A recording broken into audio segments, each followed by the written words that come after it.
round 2, where you have as male premiers. Is this because of a lack or a lack of a leadership in the caliber that is required to lead these provinces? And maybe secondly, the ANC has tasked its Deputy President Cyril Ramaphosa to mediate in COSATU, but now NUMSA has taken COSATU to court. What's your position on this? And are you still confident that the ANC will make sure that there is sanity in COSATU? Thank you.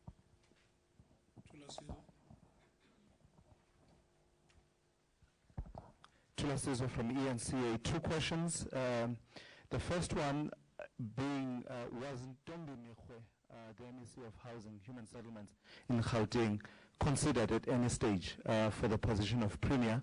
And if so, what changed? What worked against her? And the second question, the Premier, the candidate nominated to be Premier for Gauteng, David Makura, holds a permanent position in the party as Provincial Secretary. What's going to happen? By when do you expect him to step down, and what is the process that will ensue? Thank you.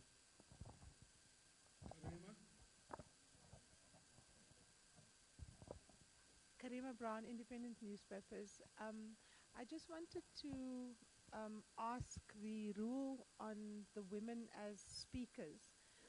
You spoke earlier about not having a mechanical approach and letting women leaders come through organically. This imposition, doesn't it negate what you're trying to say in terms of trying to enforce the women in this position? What kind of support are you going to give them? And also, if they are good enough to be speakers, why are they not good enough to be premiers? We'll allow the officials to respond to the questions.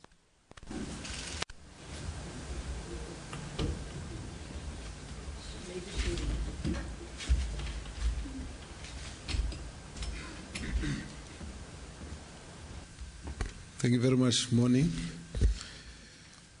Oh, sorry, it's afternoon. Yeah. Time flies. The statement has been read by Comrade Jesse, indicates the conclusion of our deliberations. The questions that have been asked, the first one is the issue of the lack of leadership.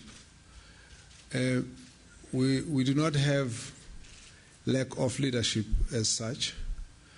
As you will be aware, we have a number of leaders in various positions who are female, who are women, and on its own, the ANC has as many of them in various structures as there are men.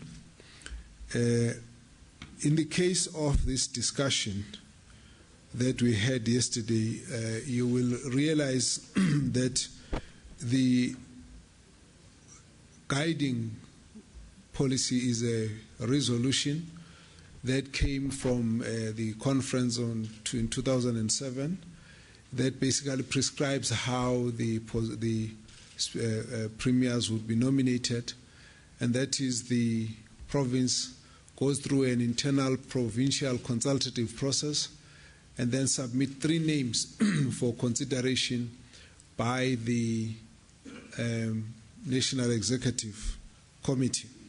And in the course of that, we have looked at the processes and we believe they cannot be faulted in the way that have been done. And therefore, if you also look at each province, in the past and currently, you will see that there will always be the issue of equity in terms of the balance between male and female leadership in the various structures, if it's at a provincial government level or at a national government level.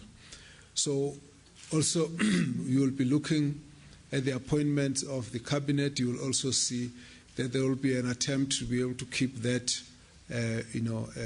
balance in place.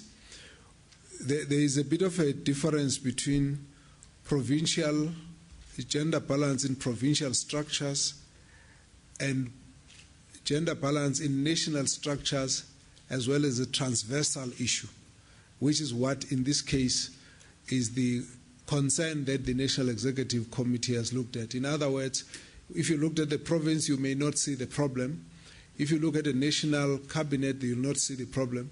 But once you begin to look at it from a transversal perspective, it requires now that the ANC in its next conference must find ways to close this gap so that you can then find a way of dealing with it both provincially, well, let's say provincially, nationally, as well as transversally. And the transversal part is basically the aspect that shows that there's a bit of a gap in this case. And what that means is that if you looked at each one province, you don't see anything that could be of concern in the way everything has been dealt with. And of course, DSG has indicated quite a lot of issues that have to be taken into account. One of the issues that has become important for various provinces to try and tighten up is on the issue of dealing with the acceleration of service delivery in a manner that can ensure that there's a tightness on the issue of the two centers of power. And in some cases, this is an issue that, although it's not a big problem, but it's something that now and again arises as a weakness. So if you're focusing on dealing with some of the issues that we have gone through, this has been one of the areas that some of the provinces have looked at and felt it needed to be tightened up, although it's not a constant problem.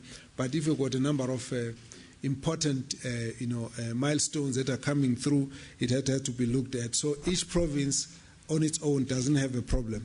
But what we will need to then do as the national leadership is to then go into the mechanism and find a way of how we can always, adjust where we think that there's a need for that to be done.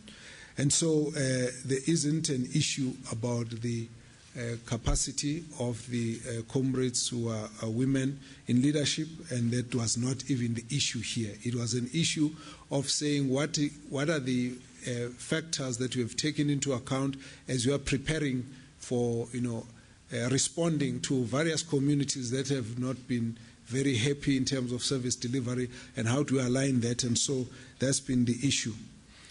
The other issue that has been raised relates to the name of Ntombi Mekwe. Yes, her name was amongst the three that were being looked at, and certainly in the debate of the African National Congress, you go through the circumstances that the province is trying to manage, and also look at the tasks that you have and look at the various individuals, and therefore the discussion will go in that kind of direction. There isn't a question that all three are people who are in the leadership position, and all three are people who are capable of managing various institutions of government, as it were. But then when you sit down and look at the various issues in terms of the issues of stability and various other dynamics and tasks, then you end up having to look at what is the best strength for the ANC under such situations. So there wouldn't have been any change. What would have happened is that from the time the province would have started the discussion, it means that there will be a number of views around who might be looked at, and then it will be narrowed down to three names, and then the debate ensues from that. And when you get to the NEC, the officials, the working committee, the national executive will go through the same process, and therefore various views will be looked at. At the end, you end up with a balance that will give you the decision of the ANC. So everything was submitted to the National Executive Committee, and having taken all the issues into account, then the resolution would have then come, as it were.